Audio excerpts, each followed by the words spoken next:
Hello, everybody. Welcome to another episode of the Comic Source. I'm your host, Jace. This is another crowdfunding spotlight. We're here today to talk about a campaign that is live on Zoop. It's for a creature that is well known in some parts and maybe unknown in others. The creature's name is Gorgo, and the comic and campaign are called Gorgo Legacy.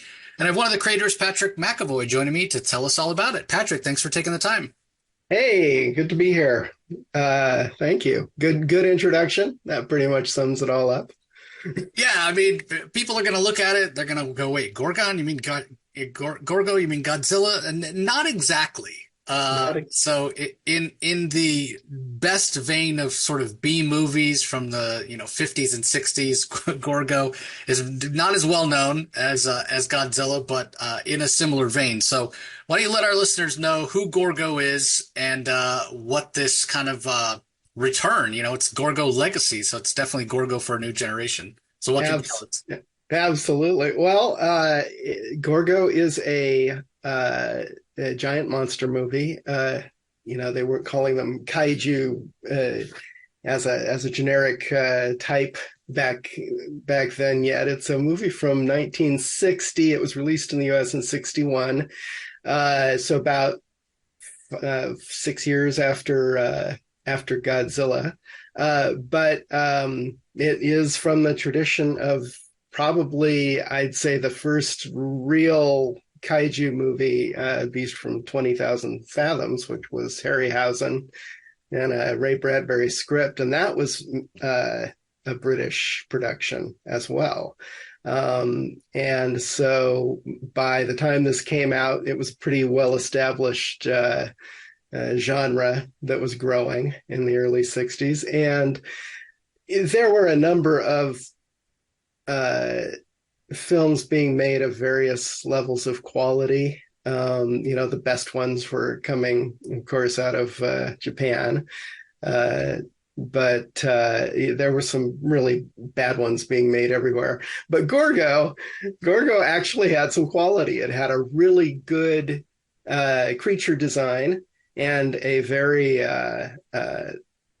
interesting plot, some fun locations in the British Isles, and a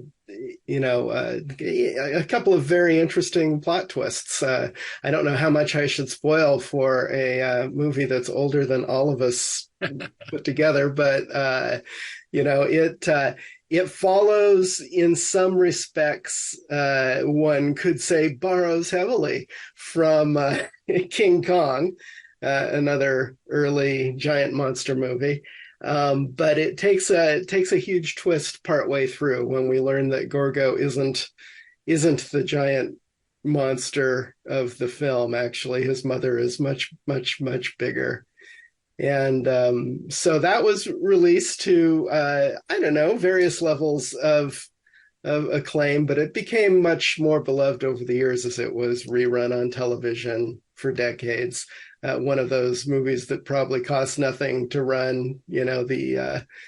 From very early on, the copyright was in question, and so I don't know if TV stations had to actually pay anything. And I know I first saw it when I was probably about 8 or 9 on TV, and fell in love with it. I really, really did develop a soft spot for Gorgo back then, and so something I didn't know existed until I was much older was after the Gorgo movie. Then Steve Ditko sort of spearheaded. It was written by Gil. I forget his first name, and then Ditko did the art and sort of plots as he usually would. And he did a series of Gorgo that lasted a couple of years, and it was really fun and wacky. It was definitely on the wacky, silly side of Ditko, but he had his own legacy, so to speak, in the comics world. And so this what we're doing, Gorgo, is a prequel to the film though legally it's a prequel to the comic book series, which recapped the film's plot in the first book. So we kind of are able to start from there. So it's the story of what got us to the point of the movie. How did baby Gorgo get there, and what sort of exciting things happened on this strange little it's a island off the coast of Ireland, a tiny little strange island that has very weird, mysterious villagers, and it's isolated, and it happens to be surrounded by giant monsters. Yeah, and one of the things that's great, I also saw the movie when I was probably like 6 or 7, and remember it fondly. One of the things is, obviously there's limitations of special effects at the time, but when it's just kind of the cast members on the screen, or even the underwater scenes, the production value is pretty high, much better than a lot of other. You mentioned the various degree of quality on some of these old kaiju movies back in the day. It's pretty high quality. It's decently acted, and what have you. But it's interesting that you're doing a prequel to it, because here's the other thing, right? Like, you can talk about sort of the time period that it's happening in, and what was going on in the world, whether it's kind of the prelude to the Cold War and that kind of thing, and that kind of lends itself to some kind of natural antagonist and such. So what can you kind of tell us about like the setting and planning out, specifically mining some sort of real world atmosphere, if you will, from the time period you're setting the story in? Well, that's a good question, because we really did a lot of that. So the co-creator, Mac McClintock, who is the owner and president of Titanic Creations, he sort of he does the basic plots of these, and then kind of gives it to me and lets me play with the script and the plot any way I feel like. We had done a previous graphic novel called Soul War, based on the Titanic Creations original kaiju characters. They're really, really cool action figures that have been pretty popular over the last few years. And so he was giving away little comic books with a couple of the characters as kind of their background. And he came to me at some point and said, "Hey, I was thinking of doing a full graphic novel about all of these characters." And he had seen my previous work years earlier on a book called World War Kaiju, which was a sort of a send-up of the Cold War if it had been giant monsters that were created instead of the atomic bomb. And so we were already on the same wavelength there, because he had loved that book, and that's why he thought of me when he wanted to do the graphic novel. So we did a book called Soul War that took place in World War II, and it's really great. And one of the incentives, in fact, for the Gorgo Legacy Zoop campaign will include being able to get that graphic novel, so you can get in on the ground floor of everything. So when we got the rights to do the Gorgo comic, and hopefully series of comics, we'll see what happens. We're hoping it's going to be a giant hit.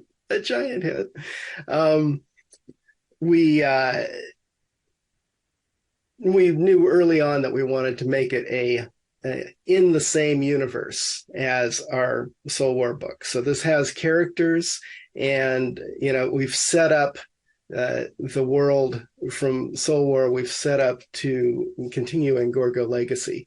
So there's a secret organization that sort of keeps tabs on all of the kaiju and other smaller cryptids, every unusual creature from around the world. They keep tabs on, and they try to contain any threat, but they don't destroy them. They're they're sort of an advocate in some ways, but they definitely don't want villages to get smashed. So they're on that thin line.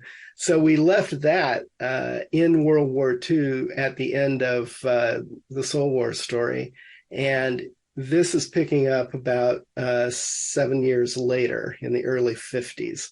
So, as you noted, this is when the Cold War is really raging, and an international organization such as it's called Serenity, and an international organization like that is going to run up against a lot of Cold War intrigue on both sides, and we've tied everything in there. But hopefully, we've done a good job of bringing you up to speed really quickly on the characters and their world, and then we introduce Gorgo and his world. And it's a good. I think it's a really rousing thing. And the best part about any successful kaiju movie is the way the human characters' stories interweave with the giant monsters. And quite often, the monsters themselves are not in communication with the human characters, but somehow their stories have to move in tandem and parallel each other's in some way.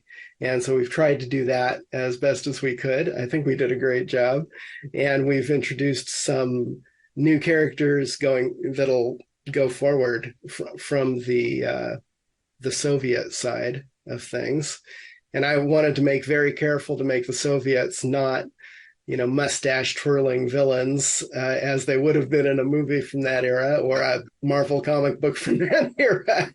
But they're all, they're certainly antagonists in some respect, but they're also the heroes of their own story very much. They don't think of themselves as doing anything bad. They're supporting the Soviet Union, which they think is just the greatest thing in the whole world. So it's kind of fun to do a dichotomy like that, where both the good guys and the bad guys are absolutely sure they're on the right side. And it's so interesting to think back on that time, the early 50s, the beginning of the Cold War.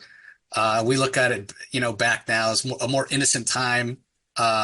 This whole idea of giant monsters at the time coming out of the beginning of the atomic age, and nobody really knew at this point what splitting the atom. I mean, you can go to a recent movie, talk about the Manhattan Project movie, Oppenheimer, and what have you, and them worried that splitting the atom was going to destroy the entire world and what have you. So there was really this fear of the unknown. What could happen with radiation? Could it really really create these monsters? And we look back now and we kind of chuckle about it. But when you're in it, when you're living it, you don't know the future. You don't know what's going to happen. So I find that to be really interesting because I think it does present a situation where you can tell stories about giant monsters like you're doing here. But like you said, parallel things that we can relate to, specifically if you're talking about Gorgo, a parent who's lost their child. Any of us that have kids, you can kind of relate to that. What would you do? Would you tear down a city to find your kid if that were the case? I think you can kind of sympathize with these monsters even as they're, knocking over Big Ben and what have you. Yeah, absolutely. And I think we've made this one just as it'll pull on your heartstrings as much as the original movie did, if not more. We've set up a situation that where the creature antagonist is a kraken, as you can see on the cover. I'm not giving too much away there. And in fact, that was going to be in the original Gorgo movie. There was a scene where either Gorgo or the mother, I don't know which, was going to fight a kraken, and they cut it out because they didn't have enough money to do it. Yeah, so we're in a way fulfilling the wishes of the original creators there. One of the great things about comics, there's no budget.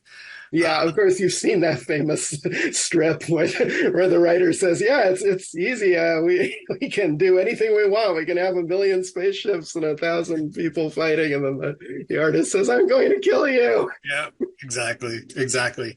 Well, we're going to talk a little bit It's about free. specifically some of the tiers and rewards, everybody. But I'm going to take the opportunity right now before we do that to remind you, hey, maybe you love Kaiju. Maybe this sounds like it's right up your alley. But we know times are tight, and maybe you just don't have the means right now to join the campaign. The other way that you can help out is to just share this on social media. Let your local comic shop know, let your comic reading friends know, let your kaiju loving friends know, so that Patrick and his co-creators on here can have the word spread and get as many people that do have the means right now and are able to join the campaign to find out about it and be able to pledge. As we know, with crowdfunding, it can be sometimes difficult to get the book out there in front of people's eyes. And from a fan standpoint, from a reader standpoint, it sucks when you find out about a campaign after it's over and you don't have the chance to join. So again, link in the show notes to the campaign, everybody. It is live as you're hearing this, so you can go and check it out. And yeah, just share it out there on social media. So you mentioned being able to get the kind of almost a prequel graphic novel set in the same world. What are some of the other rewards that are available in the campaign? You know, obviously the Gorgo Legacy book itself is available, but what else is available, Patrick?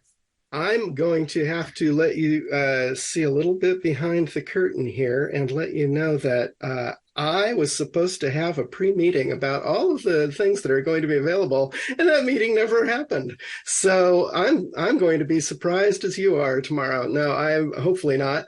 I'm going to be having that meeting later tonight, but just too late for this show. So I don't know exactly what we're offering, but I know we're going to have the Soul War graphic novel, and I know that we're going to have some original drawing stuff that is going to be available that I'll do. We also, because it's a incredible toy company, we're going to have toys available. They've already done a Gorgo figure with a whole bunch of fun things from the movie, like those little airplanes you see there. Nice. Those aren't actually from the movie; they're from the book. And but the diving bell from the movie, and it's actually a statue of Gorgo's mom is the big one, and then there's a little baby Gorgo. Can we get in the frame there? There we are. Little baby Gorgo that comes with it. So it's a fantastic. So they've already done that, but just for this comic book, they released a limited edition comics version, which is colored like the Ditko comic book version, and that's going to be exciting. So that's going to be a good add-on, and so there's going to be a number of things involved with the toys that are going to be just amazing add-ons to this. So that much I know, but I don't know everything, and I don't know the tiers. I'm so sorry to be uninformed, but No, that's fine. I mean, we're recording this, a little while before it goes live. Everybody, just so you know, kind of like Patrick said, a peek behind the curtain. But by the time this is live, when it is released, the campaign is live. So even more of a reason for you to click the link, go and check it out, see what's available beyond the prequel graphic novel, obviously the Gorgo Legacy graphic novel, and the figures and toys, as Patrick said. We can all find out together. Yeah, exactly. Well, by the time I'll know. You'll obviously just a little but yeah, everybody definitely go in and check it out. Which leads me to my next question, Patrick. Why Zoop? What made you decide to do the crowdfunding through Zoop? You know, there's any number of platforms out there. What made you choose to go with Zoop? Well, a friend of mine, Tom Pinchuk, who is a longtime comics writer, indie comics, and his main profession is writing for animation. He's done Ben 10, among other things, a lot of writing over the years in animation. And he did a comic book called Remember Andy Xenon. Mm-hmm.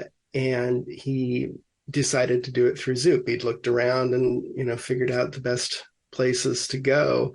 And he told me that he had a really good experience with Zoop, that they offered a lot of extra value and bells and whistles that other crowdfunding places don't. And so I was kind of interested at that point. And he said, well, let me get you in touch with them. Now, that was maybe a little over a year ago, year and a half ago. And Mac and I were just releasing Soul War, which is a huge 180-page graphic novel. It's a real tome. And Gorgo, by the way, is 60 pages. It's a good read, a good day's read. It's very dense with story and characters, so I think it's going to keep everyone excited. So just so you know that little detail. Anyway, Tom had come out with his Remember Annie Xenon, which I believe was a 40-page sort of prestige format, and it had some back matter. I'd done a couple of pictures in the back and a little bit here and there. I always, am out on his projects. Anyway, so he got me in touch with the Zoop folks, and we had a meeting. Now, we had already, released Soul War, as I mentioned, but so they couldn't jump in on that. And I had a few other projects going, but I didn't have anything that was really, Zoop worthy. And we had a fantastic meeting, though, and they said, just whenever you're doing a new comics project, come to us and we'll see if we can put together a deal that you like. So fast forward, and we had just about finished up Gorgo Legacy, and we were looking for a publisher, and we went around to some people. We got a couple of offers. But when we went to Zoop, they just blew us away. That was the way to do it. It's really creator friendly. It's creator ownership. They do as little or as much as you need in terms of production.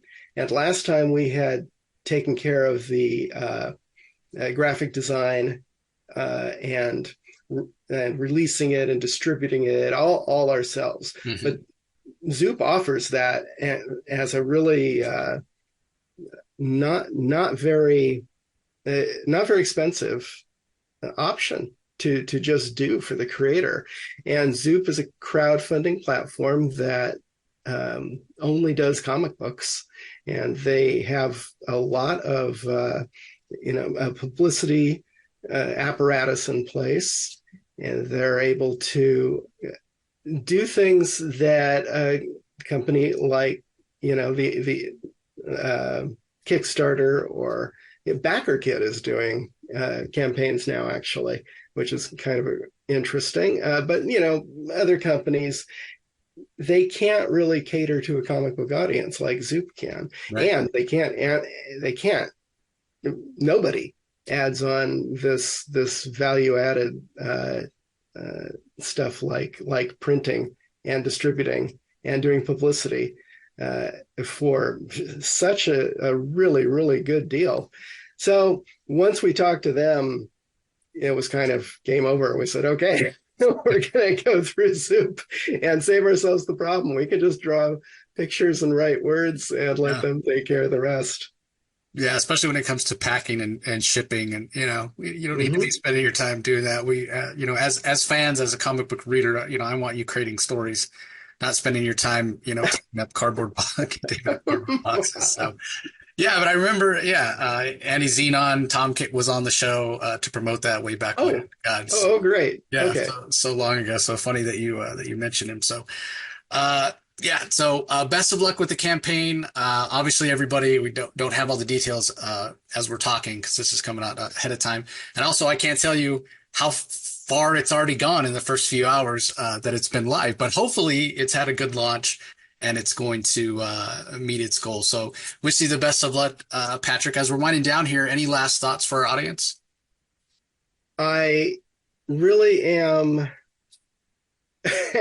happy and grateful that somebody like me who's been an illustrator artist on the periphery of comics. This is my seventh graphic novel, but I'm not like I'm super well known or anything. Hmm. I'm just really happy that we live in a world where somebody like myself can keep doing comics. And I wouldn't say I'm making my living from comics, but I'm making a good portion of my living from comics. And it's a wonderful world. And I'm really grateful for people who do this sort of crowdfunding to, support independent comics and crazy fun new ideas. Even though it's Gorgo, a much beloved character this time. I did a Lost in Space graphic novel a while back, and so this is my second time working on a product, property that people know.